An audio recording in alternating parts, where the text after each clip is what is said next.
가정과 영혼에 하나님 주시는 은혜와 평안이 있기를 주의 이름으로 축복합니다. 사도 베드로가 군인들이 철저하게 감시하는 지하 감옥을 빠져나왔습니다. 베드로가 감옥에서 탈출한 것은 하늘의 천사가 동원된 기적 중에 기적이었습니다. 인간은 아무도 상상하지 못한 하나님만이 아시는 방법으로 기적적인 탈출을 했습니다. 토마스 왓슨이라고 하는 사람은 이 사건, 이 장면을 이렇게 이야기를 했습니다. 천사는 베드로를 감옥에서 나오게 했지만 천사를 감옥으로 보낸 것은 성도들의 기도였다. 그렇게 이야기를 했습니다. 베드로를 감옥에 나오게 한 것은 베드로를 위해 간절히 기도한 성도들의 기도였습니다. 오늘 절망으로 낙심으로 또 처절한 고민 중에 갈등하는 오늘 이 세상에서 오늘 우리 성도님들의 삶에 강력한 햇빛 같은 소망이 있기를 주의 이름으로 축복합니다. 왜 우리 성도들에게 이와 같은 소망을 누릴 권리가 있는가? 이유가 있어요. 기도할 수 있기 때문입니다.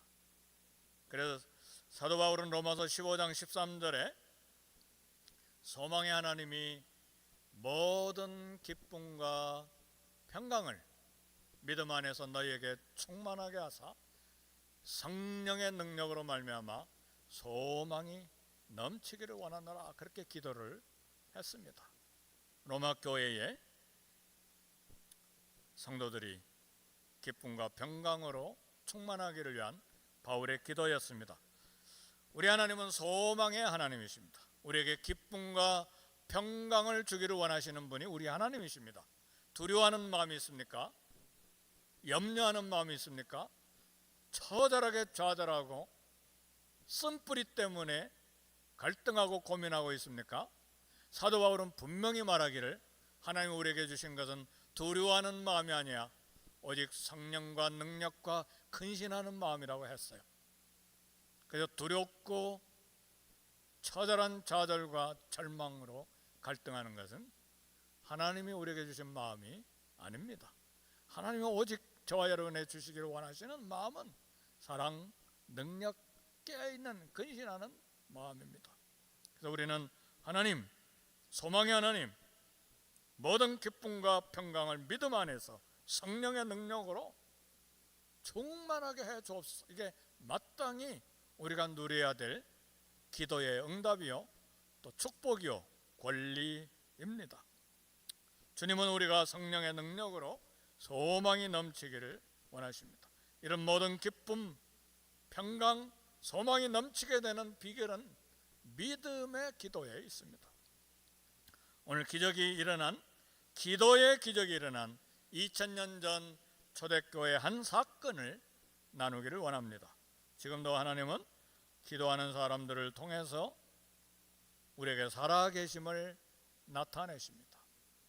첫 번째로 생각할 한 가지 의문이 있는데 오늘 사도행전 12장에는 헤롯에 의해서 순교당한 사도 야고보와 그리고 천사에 의해서 구출된 사도 베드로의 두 사건이 동시에 소개되어 있습니다. 한 가지 의문은 왜 위기의 순간에 하나님은 사도 베드로는 구출하시고 왜 하나님은 위기의 순간에 사도 베드로는 죽도록 그대로 내버려 두셨는가 하는 의문이 저와 여러분들에게 있습니다. 혹시 하나님은 사도 야고보보다 사도 베드로를 더 좋아하신 건 아니었는가? 혹시 야고보는 하나님께 큰 잘못을 저지른 어떤 숨겨진 죄가 있었던 것이 아닐까? 아니면 하나님은 누가 살고 누가 죽든지 자기 백성들에게 전혀 무관심하게 어떤 철학자들처럼 하나님은 우주에 초월해 계시고 인간들이 마음대로 살도록 그냥 내버려 두셨는가? 그게 하나님의 초월주의라고 하는 잘못된 신학으로 빠져나가는 것 중에 하나예요. 물론 범신론도 문제가 있어요. 모든 것에 다 100% 하나님이 다 간섭하신다는 그런 범신론도 있어요. 사랑하는 성도 여러분, 우리는 하나님만 믿으면 만사형통하고 아무 시련도 없는 줄로 생각합니다. 따라서 야고보 순교 사건과 베드로 구출 사건을 통해서 우리가 생각해야 될 것은, 성도가 위기를 만나면 무조건 구원해 주신다고 생각을 할 수가 있어요. 그러나 성도라고 무조건 만사형통하고 성도라고 어떤 고난과 시련도 없는 것이 아닙니다. 우리가 수십 년 신앙생활을 해보아서 경험적으로 알고 있는데, 금식하고 기도하고 하나님 앞에 성실하게 신실하게 믿음을 지켜왔는데 끊임없는 시련과 고통이 우리 삶에 왔다 지나가고 왔다 지나간 그런 경험들이 있잖아요. 그렇죠? 하나님을 신실하게 믿는 성도들도 위기와 고난을 당할 수가 있습니다. 심지어는 사도 야고보와 같이 대적들을 통해서 순교를 당할 수도 있습니다. 하나님 자기 백성 보호하시고 인도하시지만 동시에 시련과 고난도 허락하신다는 것을 아셔야 됩니다. 하나님은 자기 백성 누구는 많이 사랑하고 누구는 덜 사랑하는 그런 편애가 없으세요. 예수 그리스도의 피로 말미암아 오늘 저와 여러분들이 하나님의 자녀요, 하나님의 가족이 되었기 때문에 이는 내 사랑하는 아들이요 내 기뻐하는 자라, 동일한 예수의 피로, 피 때문에, 그 이름 때문에 저와 여러분들을 사랑하십니다. 하나님 분명히 모든 백성들을 보호하실 무한한 능력도 가지고 계십니다. 그러나 하나님은 누구는 구출하시고 누구는 위기를 허락하시는, 거기에는 분명한 하나님의 목적이 있습니다. 이 거룩한 목적 때문에 누구는 연단을 위해서 시련을 허락하시는 거예요. 우리는 하나님의 목적을 다 알지 못합니다.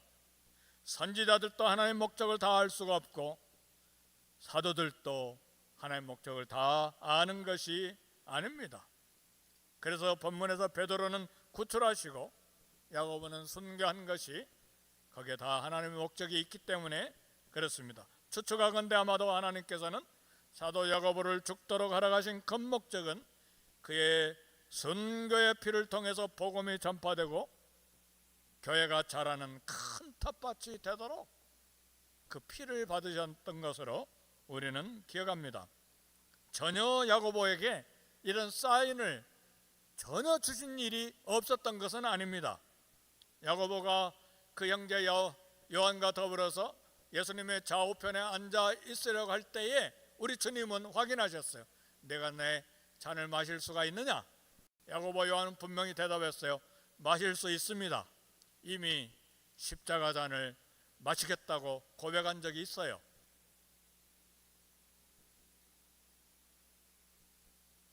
반면에 베드로는 아직 살아서 해야 될 사명이 그의 어깨에 무겁게 있었습니다. 오순절 성령 강림으로 막 태어난 이 어린 교회가 뿌리를 내리는데 사도 베드로에게 사명이 있었어요. 그래서 하나님은 야고보는 순교의 사명을 허락하시고 베드로는 구출하심으로 막 태어난 교회를 위한 사명을 감당하게 하셨습니다. 그러나 베드로도 그의 사명을 완수하기까지 순교가 보류된 것뿐이었어요. 베드로 순교는 부활하신 우리 주님이 갈릴리 해변에서 새벽에 이미 말씀하셨어요. 내가 젊어서는 네가 스스로 띠를 띠고 내가 원하는 대로 다녔거니와 늙어서는 남이 내게 띠를 띠고 내가 원하지 아니하는 곳으로 데려가리라. 이건 순교에 관한 우리 주님의 말씀이었어요. 베드로는 그의 사명을 다 완수한 후에 로마에서 순교한 것으로 그렇게 전승에 전해져 내려옵니다. 우리가 만나는 고난과 형통의 문제는 하나님의 편애와 능력과 관계없고 하나님의 목적과 하나님의 섭리에 관계가 있습니다. 온전한 하나님의 깊어진 뜻과 하나님의 큰 목적들과 관계가 있습니다. 그래서 하나님은 자기 백성을 보호하지만 목적을 따라 고난을 주시기도 하시고 큰 짊어지기 힘든 기도의 제목도 주시고 때로는 사도 야고보처럼 죽음을 허락도 하시는 것입니다. 그래서 혹시 고난을 당하거나 위기를 만났다고 절망적인 사건을 만났다고 해서 하나님의 사랑을 의심해서는 안 됩니다. 우리 사도들은 의심하지 않았어요. 사도 베드로도 의심하지 않았어요. 무거운 십자가 짐을 그대로 짊어지고 갔습니다. 오늘 저와 여러분들도 하나님께서 목적 가운데, 섭리 가운데 무거운 짐을 주실 때 잘 짊어지고 갈 수 있기를 주의 이름으로 축복합니다. 그게 믿음이에요. 돈 많이 벌고 건강하고 모든 일이 형통하고 자녀들이 다 잘 되고 그건 누구나 다 짊어지고 갈 수 있어요. 그것만이 하나님의 뜻은 아니에요. 그건 누구나 다 찬송할 수 있어요. 누구나 다 예배하고 기뻐하고 즐거워할 수 있어요. 그러나 진정한 믿음은 하나님께서 십자가를 주실 때 자기를 부인하고 자기 십자가를 지고 주님을 따르는 것이 진정한 믿음이에요. 그리 아니하실지라도 내가 왕에게 잘할 수 없나이다. 다니엘과 그 세 친구의 고백이야말로 진정한 신앙 고백이죠. 오히려 고난 중에 하나님의 깊어진 뜻과 목적을 깨닫기 위해서 우리는 기도해야 합니다. 어려운 일을 만날 때는 머리가 막혀요. 귀도 막히고 눈도 막히고 오직 그 문제만 너무나 무겁게 나를 짓누르기 때문에 호흡조차도 할 수 없는 것이 사실이에요. 그럼에도 불구하고 사력을 다해서 하나님 뜻을 찾고 하나님 목적을 발견하고 하나님 섭리를 따라 순종하려고 애쓸 때에 하나님께서 그 삶을 통해서 영광을 받으시는 것입니다. 우리가 알지 못하는 영광을 하나님이 받으세요. 그렇게 쓰임받기를 주의 이름으로 축복합니다. 아멘. 아멘은 했지만 쉬운 일이 아니죠. 눈물 많이 흘려야 돼요. 결코 쉬운 일이 아니에요. 무거운 가난의 짐, 피눈물 나죠. 우리 자녀들 스마트폰 사줘야 되는데 피눈물 나잖아요. 못 사주고. 고등학교 졸업할 때까지 NO! 안 돼! 질병의 짐 얼마나 힘듭니까? 두렵잖아요. 제발 하나님 이 질병만큼은 좀 거둬가 주세요. 70년 살고 80년 살고 90대까지 가면 갈수록 고장난 데가 한 군데가 성한 데가 별로 없잖아요. 눈부터 시작해서 듣는 거, 치아, 내장 그러잖아요. 그래도 감사하세요. 자동차 한 대 사면요 10년 타면 10년 되기도 전에 고장이 한두 군데 나는 게 아니에요. 근데 저와 여러분 60년 70년 썼는데도 이만큼 된 건요 정말 하나님 튼튼하게 우리를 만드신 거예요. 믿습니까? 감사하셔야 돼요. 감사. 그리고요 너무 비싼 화장품도 쓰지 마세요. 아무리 발라도 눈에 주름살 생기고 저처럼 이마에 주름이 너무 많이 나가지고 보톡스 맞아도 안 된대요. 그러니까 그냥 두는 거예요. 그리고 우리 목에도 주름살이 생기고 그건 천국집에 가까이 도착했다는 하나님의 사인입니다. 그렇잖아요. 이 땅에 사는 것이 불편한 것은 왜 사랑하는 하나님의 자녀들이 이 땅을 사는데 그토록 고통과 염려와 그리고 처절한 갈등이 많은가? 이유가 딱 한 가지가 있어요. 죄 때문도 아니에요. 우리의 연약함 때문도 아니에요. 세상이 어둡기 때문도 아니에요. 이유가 한 가지 있어요.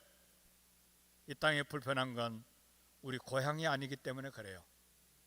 고향에 가야죠. 그래야 안전하죠. 그래야 쉼이 있죠. 딱 그거 한 가지예요. 그래서요 아무리 신령한 목사님도 아무리 신령한 노회장님 총회장님도 고난이 수도 없이 있어요. 왜요? 그걸 통해서 연약한 인생 더 나은 본향, 그리고 주님께서 고향집에 오라고 하는 사인을 주시는 거예요. 두 번째로 생각할 것은 고난 중에 최선은 기도예요. 고난이 오면 목소리 높이는 게 아닙니다. 절대로 고난이 올 때 집에서든 교회에서든 회사에서든 목소리 높이지 마세요. 하나님께 목소리를 높이시기를 주의 이름으로 축복합니다. 말 많이 하지 말고요, 집에서나 교회에서나 회사에서나 밖에서 말 많이 하면 가정도 성할 수가 없고 교회도 성할 수 없고 회사도 성하지 못해요. 하나님 앞에 온 마음을 다 쏟아서 말을 많이 하세요. 고난 중에 최선은 기도예요. 사도 야고보를 죽이고 사도 베드로를 죽이려고 감옥에 가둔 자는 헤롯입니다. 이 헤롯 이름은 아그리빠예요. 성경에 헤롯이 많이 나오는데 헤롯 왕조를 말해요. 헤롯은 이름이 사람 이름이 아니에요. 다윗 왕조, 이시조선, 헤롯 왕조, 그런 왕조 이름이에요.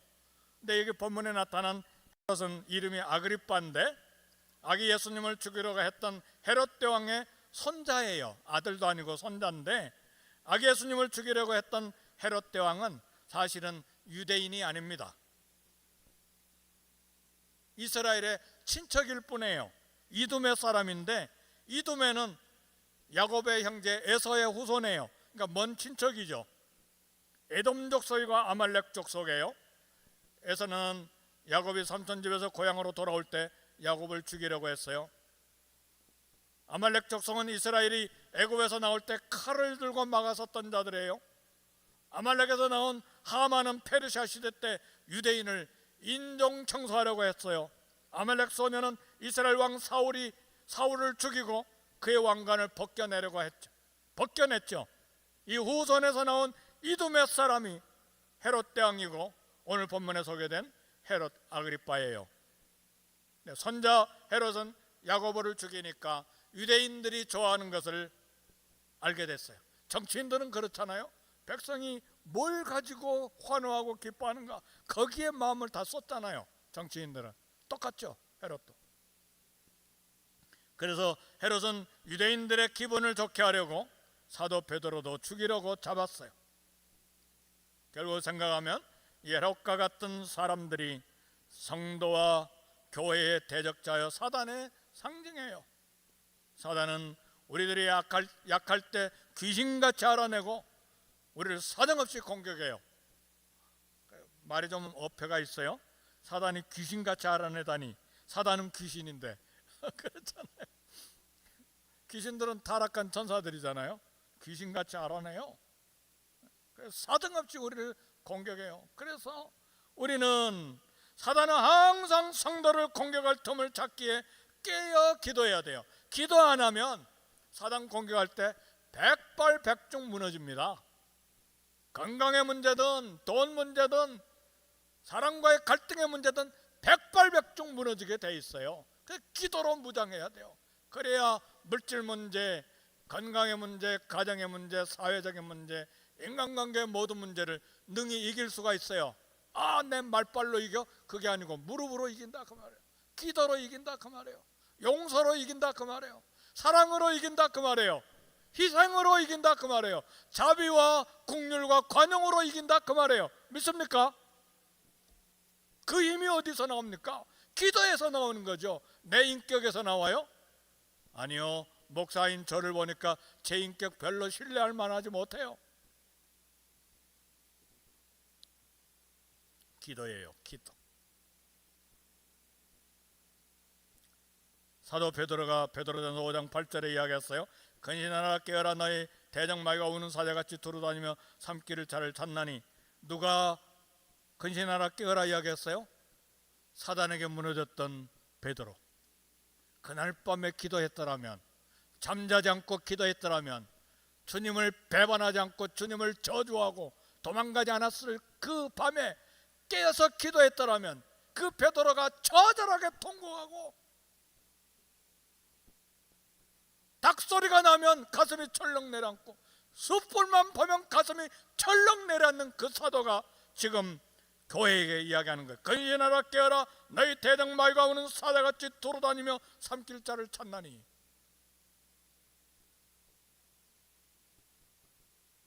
베드로가 감옥에 갇혔을 때에 교회 성도들은 어떻게 사단의 계획을 막고 문제를 극복할 수가 있었습니까? 간절히 기도했습니다. 이미 12사도 중 하나인 야고보는 순교했습니다. 무교절이 지나면 베드로 사도가 또 사라집니다. 피가 솟구치고 피가 마를 정도로 위급하고 급박한 시간들이 지나고 있는데, 무교절은 일주일이잖아요. 첫날은 6월절이에요. 나머지 일주일은 무교절이에요.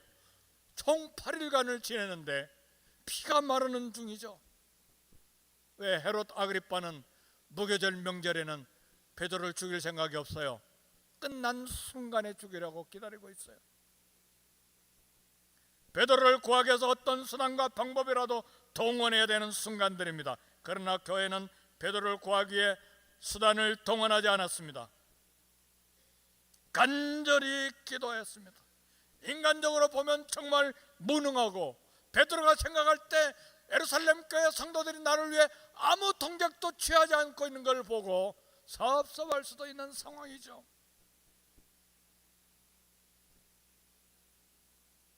그러나 교회는 끝내 할 수 있는 능력도 없었지만 기도만 했을 뿐입니다. 왜냐하면 고난 중에 성도들이 할 수 있는 최고의 무기는 기도였기 때문에 그래요.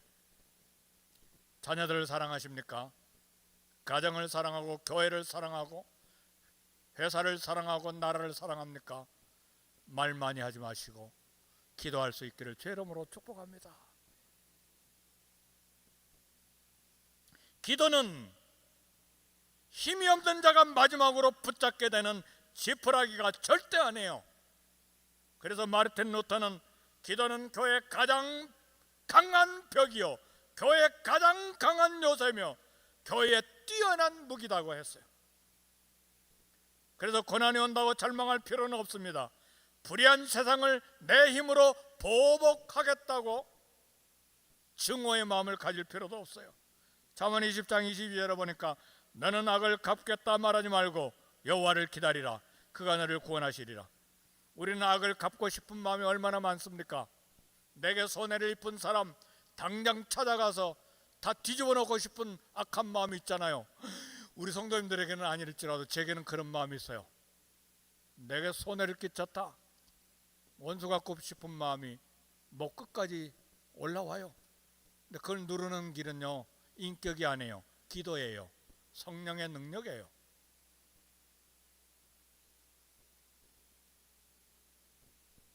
세상을 이길 수도 없어요. 우리는 힘이 없기 때문에. 저는 정말 힘이 없어요. 원색적인 말로 말을 잘 못해요.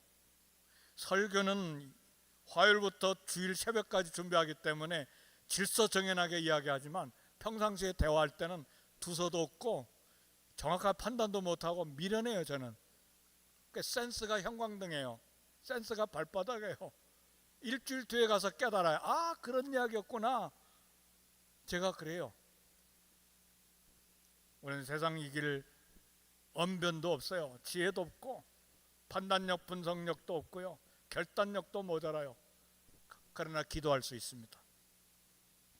기도는 성도들만이 가질 수 있는 세상에서 가장 강력한 무기예요. 본문에서도 결국 베드로는 그 깊은 지하 감옥에서 교회 기도로 구원됩니다. 세 번째로 생각할 것은 기도응답의 과정인데, 베드로가 헤롯에게 잡힌 때는 유대 명절인 무교절이 진행 중에 있는데, 베드로가 감옥에서 구출된 날은 베드로를 죽이려고 하는 전날 밤에 구출됐습니다. 수많은 유대인들이 모인 무교절 명절이 끝날 때 베드로를 죽이려고 했는데, 교회는 무교절 일주일 동안 기도했지만 아무 응답도 없이 마지막 밤을 맞이했어요. 애가 타고 피가 마르는 순간이요, 결국은 하루 해가 완전히 저문 깜깜한 밤이 되어버렸어요. 절망적인 순간에 베드로가 천사에 의해서 감옥을 탈출하게 됩니다. 이 절망적인 순간에 하나님의 구원의 역사가 놀랍게 시작된 거예요. 그 밤에 기도하는 성도들도 몰랐고 감옥에 있었던 베드로조차도 몰랐어요. 함께 이 초대교회 성도들이 나머지 사도들을 얼마나 영적으로 신령한 사람들입니까? 하나님이 어떤 일을 하신지 몰랐어요. 사도들의 대표, 초대교회 대표인 베드로조차도 하나님이 하신 일을 그 밤에 몰랐어요. 다 아는 게 아니에요. 나는 40일 금식기도 했으니까 신령하다. 잠만해요. 교만하지 마세요. 그런 사람 없어요. 우린 잘 몰라요. 하나님 하신 일. 늘 겸손해야 돼요. 그러니까 매일 하나님 말씀 읽고 하나님 뜻을 매일 찾고 구하는 것이죠. 아멘입니까? 그래서 내가 신령하다, 우리에게로 와라, 우리 기도처로 와라, 속지 마세요. 알기는 뭘 알아요? 하나님 말씀을 아는 사람, 기도하는 사람, 순종하는 사람이 하나님의 뜻을 찾게 되어 있어요. 절망적인 상황에서도 구원하시는 하나님에 대한 기대를, 정말 기대를 가져야 돼요. 그게 우리 신앙생활이에요. 기대를 갖기를 주의 이름으로 축복합니다. 하나님 안에서의 기대예요. 기도할 수 있기 때문에, 하나님이 살아계시기 때문에, 하나님 앞에서 감당해야 될 할 일이 남아있는 한 구원의 역사를 체험하게 되는 것이죠. 베드로는 이 밤이 지나면 사도 야고보처럼 헤롯 칼에 죽임을 당하는데 예루살렘 성도들조차도 잠자지 못하고 밤새도록 기도하고 있는 중인데 당사자인 베드로는 없고 가도 모를 정도로 깊은 잠에 빠져 있습니다. 이건 또 다른 베드로의 영성이요 인성인데, 감옥에서 베드로는 천사가 옆구리를 쳐서 깨울 정도로 깊은 잠을 잤어요. 이것은 베드로의 마음이 평안했다는 것을 말해요.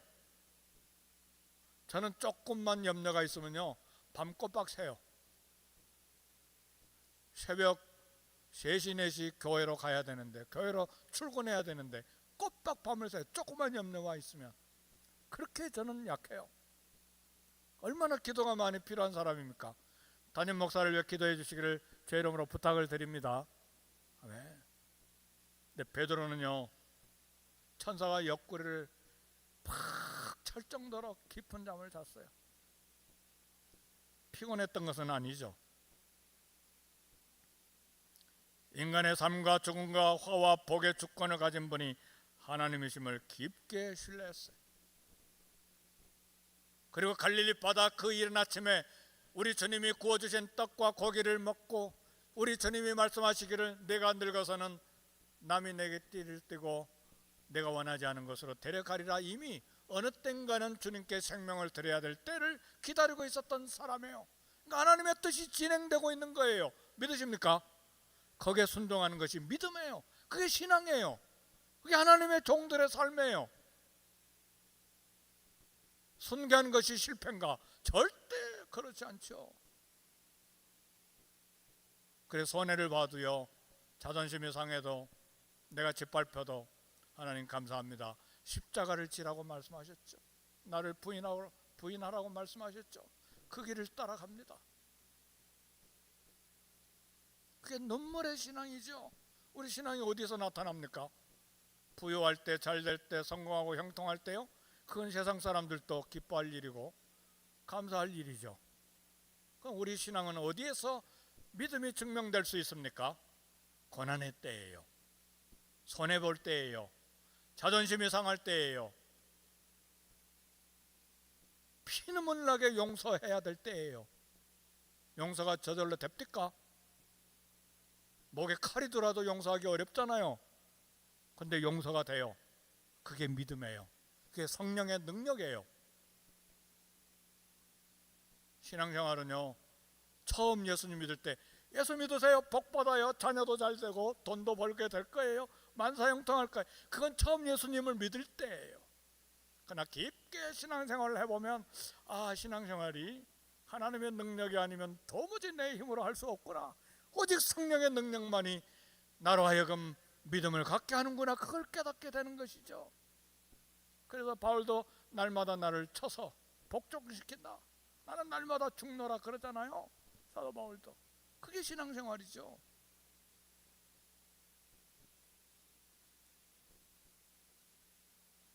칼자루를 쥐고 있는 자는 헤롯이 아닙니다. 모든 안전장치, 안전망을 가진 헤롯 아그리빠도 하나님 영혼 거둬가시면 그걸로 삶이 끝나요. 사도행전 12장 마지막에 보면 하나님이 헤롯에게 치시니까 벌레가 먹어서 죽었어요. 헤롯이 칼자루 가지고 있는 게 아니잖아요. 믿으십니까? 절대 안 해요. 시진핑이나 푸틴이나 김정은이 칼자루 가지고 있는 게 아닙니다. 그러니까 큰 소리 내지 마세요. 하나님이 칼자루 가지고 계세요. 그리고 축복하고 기도해 주세요. 금요일날 올림픽에 전도하면 가끔 키 큰 흑인 아저씨가 지나가는데 저한테 꼭 들으라고 그래요. 김정은 너 꼭 그만하고 지나가요. No, please pray for him in order to be saved. 기도하세요. 그 사람 구원받게. 제가 꼭 그 말을 하죠. 요즘은 그 이야기하면 오케이 하고 가요. 오케이, 기도하겠다고 그래. 오케이. 사랑하는 성도 여러분, 다니엘의 세 친구 7배나 뜨거운 불못불에서 사라져 걸어 나왔어요. 느부갓네살에게 칼자루가 있는 게 아닙니다. 사자굴에서도 다니엘이 걸어 나왔어요. 빌립보 감옥의 간수나 로마 관리들이 칼자루가 있는 게 아니에요. 한밤중에 바울과 실라가 찬송하고 기도할 때 옥문이 열리고 지진이 일어났어요. 그래서 다윗은 사망의 험점한 골짜기에 하나님의 임재가 있는 것을 알고 내가 사망의 험점한 골짜기를 다닐지라도 해를 두려워하지 않을 것은 주께서 나와 함께 하심이라. 하나님의 임재가 거기에 있다는 걸 알고 두려워하지 않겠다고 그랬어요.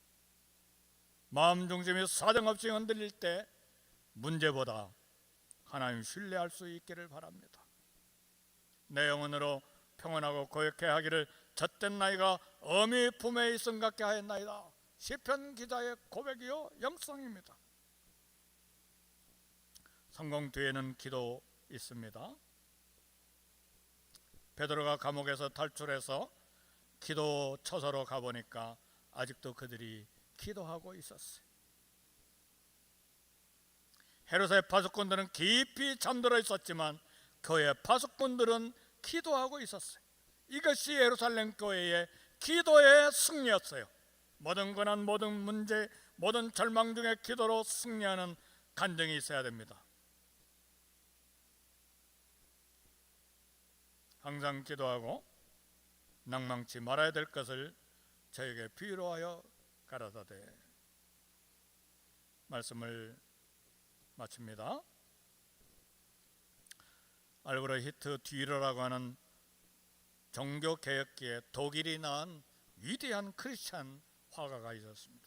젊은 시절에 너무 가난해서 그림 공부하는 꿈을 포기하려고 할 때 친구가 계속 공부하도록 자기 공부를 중단하고 돈을 벌어서 학비를 대주었습니다. 듀러가 성공한 후에 고향을 방문하던 날 자기를 후원한 친구 집을 제일 먼저 방문하고 방문을 열었는데 방문을 연 순간 자기를 위해 기도하고 있는 친구를 발견했습니다. 듀러는 자기 성공이 자기 재능이나 노력이 아니라 친구의 기도임을 깨달았습니다. 그래서 그 친구의 손을 그린 것이 오늘날 유명한 기도하는 손입니다. 보셨어요? 손만 그려져 있잖아요. 기도하는 손. 그게 알브레 히트 듀러라고 하는 독일 사람이 그린 그림입니다. 우리의 성공과 구원 뒤에는 수많은 기도하는 손들이 있습니다.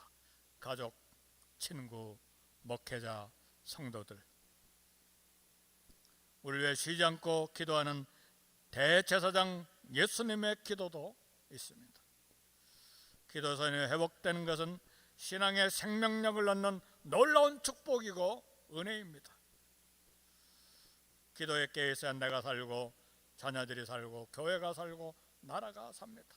쉬지 않고 기도하는 기도의 손, 기도의 사람이 되기를 주의 이름으로 축복합니다.